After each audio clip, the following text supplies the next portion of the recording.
नमस्कार, मी भाऊ तोरसेकर. तुम्ही बघत आहात प्रतिपक्ष. मित्रांनो, आजारातून उठलो आहे, परत परत रडगाणं गात नाही, पण परत नव्याने सुरू करण्याच्या गडबडीत काही गोष्टी विसरून गेलो आहे. त्याचा उल्लेख करून मग विषयाकडे वळतो. मी अयोध्येला जाण्यापूर्वी 3 कार्यक्रम माझे ठरलेले होते. 27ला मुंबईत एक कार्यक्रम होता, दादरला, माटुंगा दादरला, आणि 28 आणि 29 असे 2 कार्यक्रम पुण्यामध्ये होते. त्यापैकी एक कार्यक्रम आनंद देवधर म्हणजे सुनील देवधरचे बंधू यांचं 3रे पर्व नावाचं पुस्तक, त्याच्या प्रकाशनामध्ये वक्ता म्हणून यायचं मी कबूल केलं होतं. आणि त्याच्या दुसऱ्या दिवशी 29ला पुण्यामध्येच आणखीन एक जाहीर कार्यक्रम ठरला होता.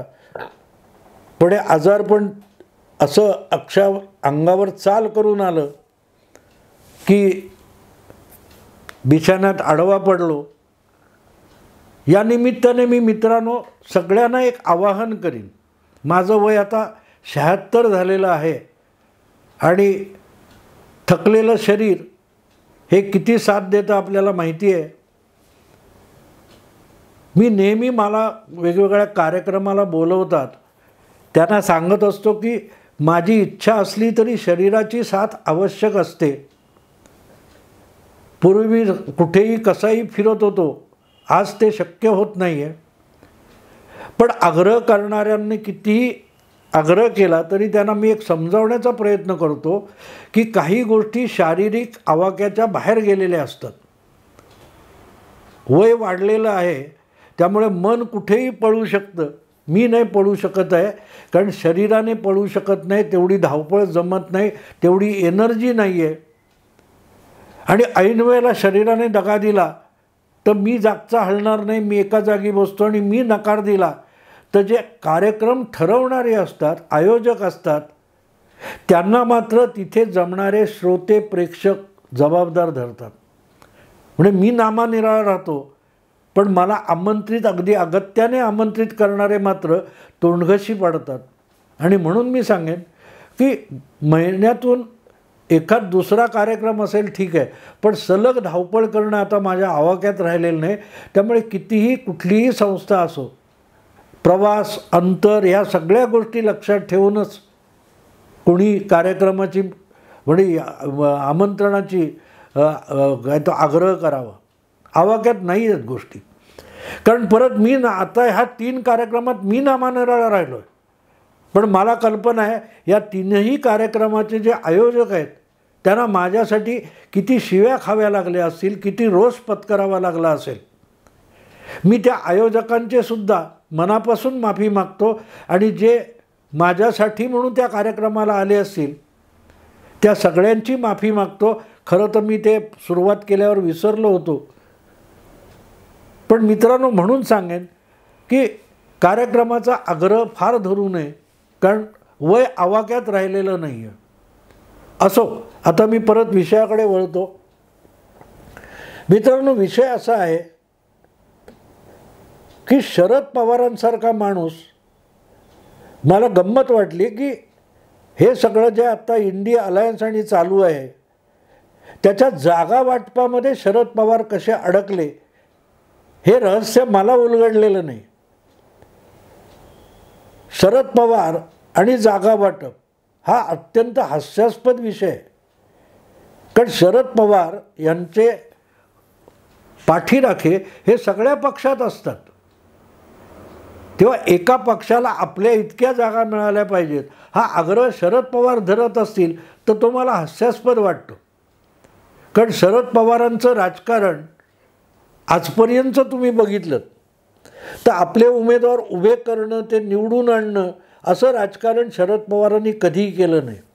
मला आठवतं 2014च्या विधानसभा निवडणुकीचे निकाल लागत होते आणि आयुष्यात पहिल्यांदा 2014 आयुष्यात पहिल्यांदा ABP माझा या वृत्तवाहिनीच्या विश्लेषणाच्या कार्यक्रमात मी सहभागी झालो होतो. बरेच 25-30 पत्रकार होते, त्यापैकी एक मी होतो. तर त्यावेळेला दुपारनंतर मी 12 नंतर वगैरे सहभागी झालो आणि मला त्यांच्या त्या अँकरने एक प्रश्न विचारला होता की तुमचा अंदाज काय आहे वगैरे वगैरे वगैरे. तर शरद पवारांच्या पक्षाचा पराभव होतोय असं त्यांनी मला सांगितलं. कारण तोपर्यंत सत्तेमध्ये काँग्रेस आणि राष्ट्रवादी यांची एक संयुक्त आघाडी सत्तेत होती. फक्त ती निवडणुकीच्या आधी तुटली वगैरे होती, पण तोपर्यंत आघाडी होती. आणि शरद पवारांच्या पक्ष मागे पडला किंवा त्याचा पराभव होतोय ही बातमी आहे. आणि त्याच्यावर माझी प्रतिक्रिया मागितली होती. तेव्हा मी त्या अँकरला ABP माझाच्या, जो माझ्याकडे माईक घेऊन आला होता, त्याला प्रश्न विचारला होता, शरद पवारांचा पक्ष कुठला? तेव्हा त्याने तात्काळ मला उत्तर दिलं होतं, काय बोलता भाऊ, हो राष्ट्रवादी काँग्रेस हा शरद पवारांचा पक्ष ना. म्हटलं बरोबर आहे, त्याचे ते अधिकृत अध्यक्ष आहेत. पण शरद पवारांचे उमेदवार हे सगळ्या पक्षात असतात. शिवसेनेत असतात, भाजपत असतात, काँग्रेसमध्ये असतात, अपक्ष असतात. सगळ्या पक्षात शरद पवारांचे उमेदवार असतात. कारण शरद पवारांना उमेदवार उभे करायचे आणि निवडून आणायचे असं राजकारण आवडत नाही. त्यापेक्षा निवडून आलेल्यांना आपल्या पक्षात आणणं ही शरद पवारांच्या राजकारणाची शैली राहिलेली आहे. शरद पवारांनी आपला पक्ष, तुम्ही बघा ना, आत्ता राष्ट्रवादी काँग्रेस पक्ष आत्ता फुटला, पण जवळजवळ 2 टप्पे 24 वर्ष 1999 पासून 2023 पर्यंत शरद पवारांचा हा पक्ष अखंड होता. आत्ता अजितदादांनी 6-7 महिन्यापूर्वी बंड केलं. अन्यथा तो पक्ष त्यांनी चालवला.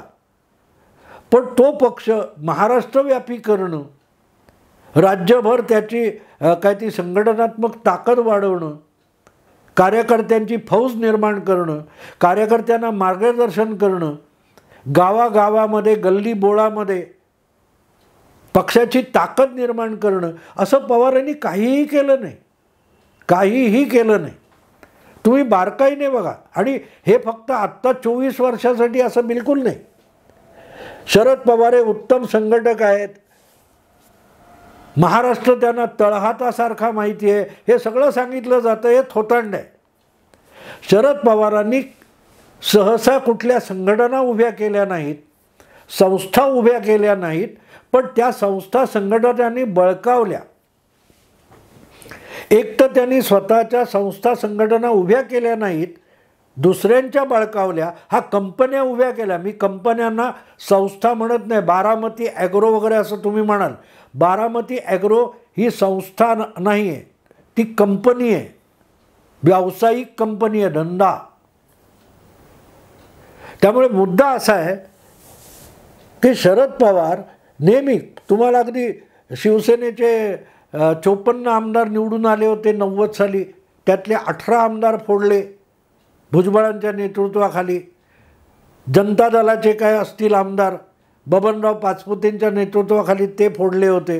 असं शेका पक्षातले फोडले, कुठलेही आलेले आमदार फोडले. पण शरद पवारांनी स्वतः कार्यकर्ता घडवला, निवडून आणला. अशी फार तुरळक उदाहरणं तुम्हाला सापडतील.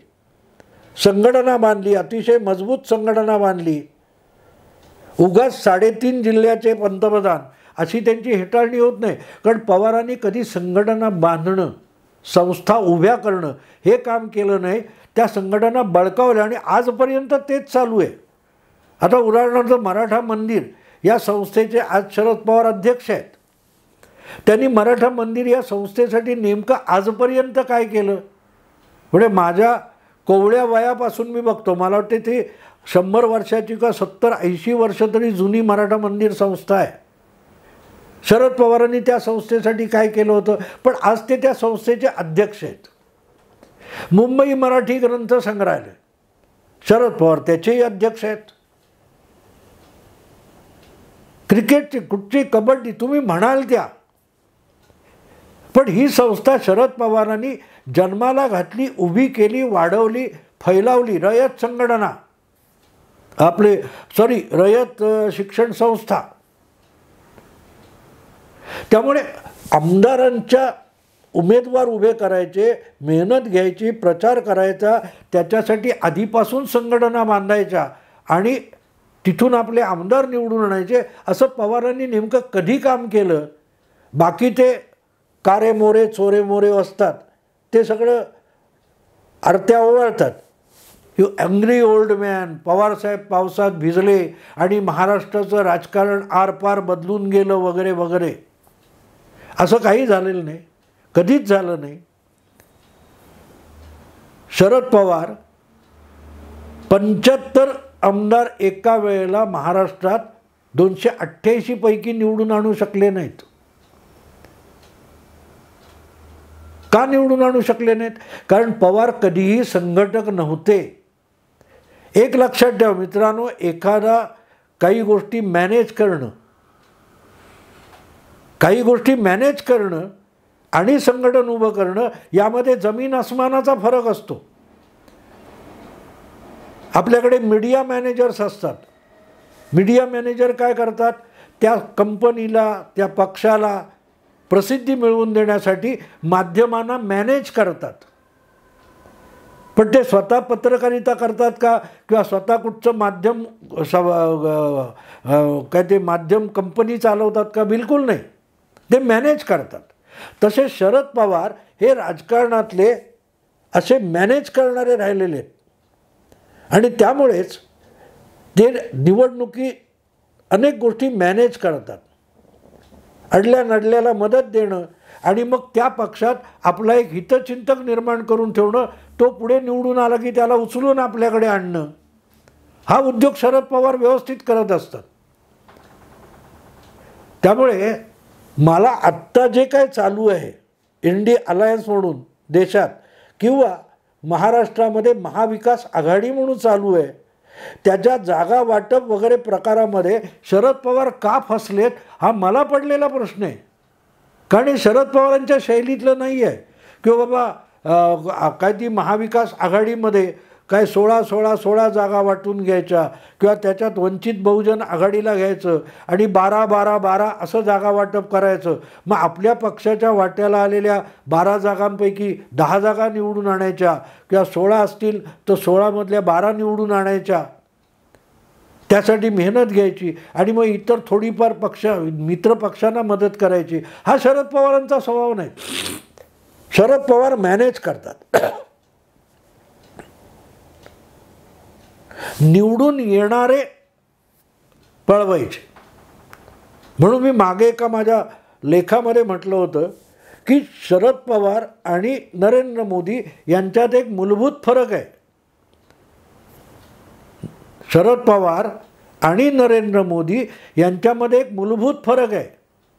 ज्या एखाद्या धडपड्या राजकारण्याला, नेत्याला, कार्यकर्त्याला निवडून यायचं असेल तर तो मोदींकडे जातो, कारण मोदींमुळे आपण निवडून येऊ. याची उलट बाजू अशी की शरद पवार कुठल्या पक्षात कोण निवडून येण्यासारखे आहेत तर त्यांना आयते उचलून आपल्या पक्षात आणायचे. म्हणजे कुठच्या तरी त्या नर्सरीमध्ये जायचं आणि कुंडीतलं झाड आणायचं आणि 10 झाडं बाल्कनीत लावायची आणि बगीचा आहे म्हणायचं. त्या पद्धतीचं संघटन कौशल्य शरद पवारांकडे जबरदस्त आहे.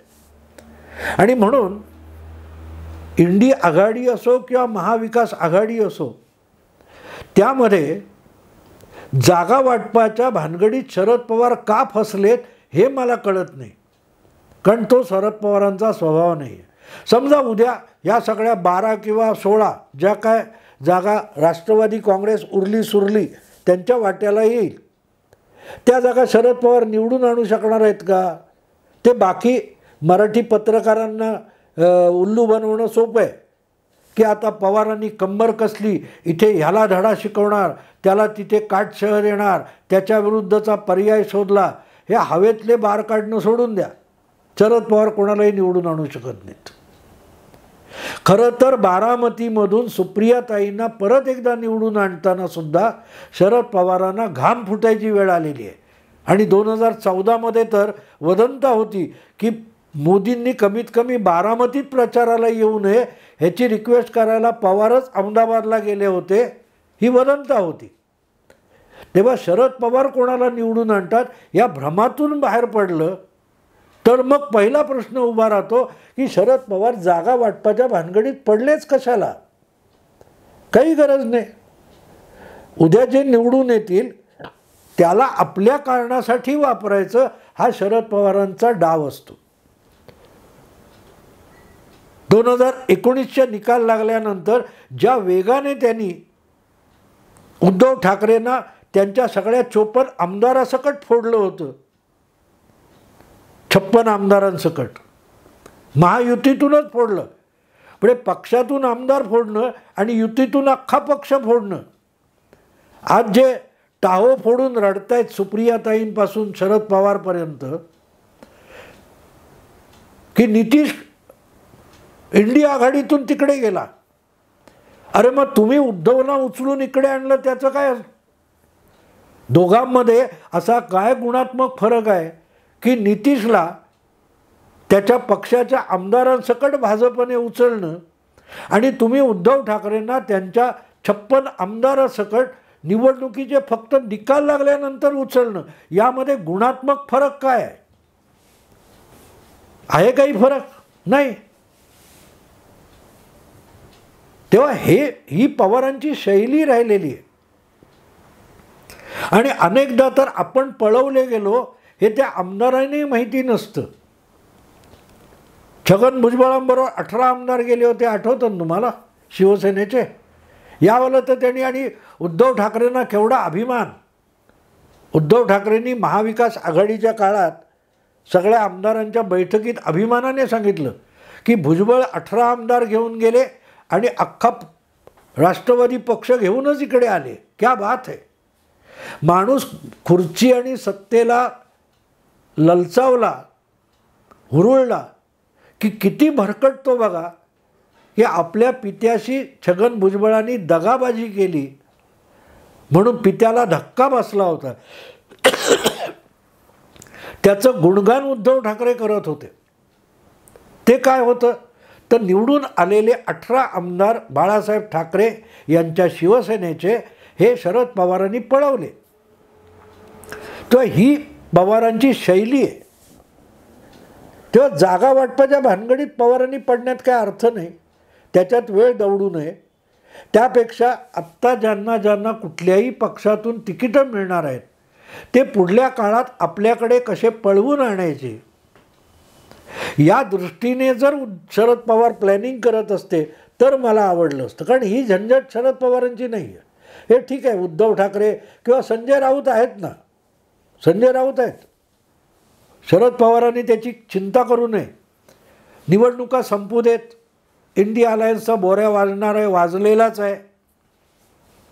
त्यानंतर एक 6 महिने गेले, सगळा धुरळा खाली बसला, सरकार स्थापन झालं दिल्लीत की त्यानंतर संजय राऊत आहेत आणि त्यांचा सामना शरद पवारांच्या सेवेत असणार आहे की आता इंडिया अलायन्सचं नेतृत्व बदललं पाहिजे. इंडिया अलायन्स अधिक व्यापक करण्यासाठी शरद पवारांना इंडिया अलायन्सचं चेअरमनशिप मिळाली पाहिजे अशा मागण्या करायला, अग्रलेख लिहायला सामना आहे, संजय राऊत आहेत. तेव्हा त्यामध्ये शरद पवारांनी वेळ घालवू नये. त्यांनी आत्ता ज्यांना फक्त महाराष्ट्रात मी म्हणतो असं नाही, इतरही राज्यामध्ये कुठले कुठले खासदार पळवून आणता येतील आणि त्यात प्रामुख्याने छोटे छोटे पक्ष असतील. म्हणजे आता काय तो बिहारमध्ये कुठचा कुशवाहाचा एक छोटासा पक्ष आहे, चिराग पासवानचा छोटासा पक्ष आहे, त्यांचे 2च खासदार आले. तर ते 2च्या 2 खासदार NCPत कसे आणता येतील? आणि अशा रीतीने उरली सुरली आजची जी NCP आहे ती बघता बघता ऑल इंडिया पक्ष होऊ शकतो. परत एकदा राष्ट्रीय पक्ष म्हणून सुप्रियाताई आणि शरद पवारांच्या पक्षाला राष्ट्रीय पक्ष म्हणून मान्यता मिळू शकते आणि मग सुप्रियाताईंकडे राष्ट्रीय अध्यक्षपद देऊन शरद पवार बाजूला होऊ शकतील. तेव्हा मला असं वाटतं आजच्या क्षणी जी काय घालमेल चालू आहे इंडिया आघाडीमध्ये त्या फंदामध्ये शरद पवारांनी पडू नये. ते काम जितेंद्र आव्हाड आहेत, जयंत पाटील सांभाळतील. पाहिजे तर राजेश टोपेंना त्यांच्या मदतीला द्यावं. तेवढंही कमी पडत असेल तर त्यांचाही किल्ला संजय राऊतच लढवतील. भविष्यात इंडिया अलायन्सचं अध्यक्षपद पण शरद पवारांना मिळू शकेल. पण आत्ता जी दगदग चालली आहे ना, त्या दगदगीमध्ये शरद पवारांनी जाऊ नये. आधी ते चिन्ह आणि काही निवडणूक आयोग आणि सुप्रीम कोर्टात केस चालू आहे, विधानसभेच्या अध्यक्षांसमोर सुनावण्या चालू आहेत, जरा त्याकडे शरद पवारांनी जास्त लक्ष द्यावं. बाकी जी शैली आहे, निवडून येईल तो आमचा. असो मित्रांनो, आत्ता इथेच थांबतो. आवडलं लाईक करा, शेअर करा, सबस्क्राईब करा. नमस्कार.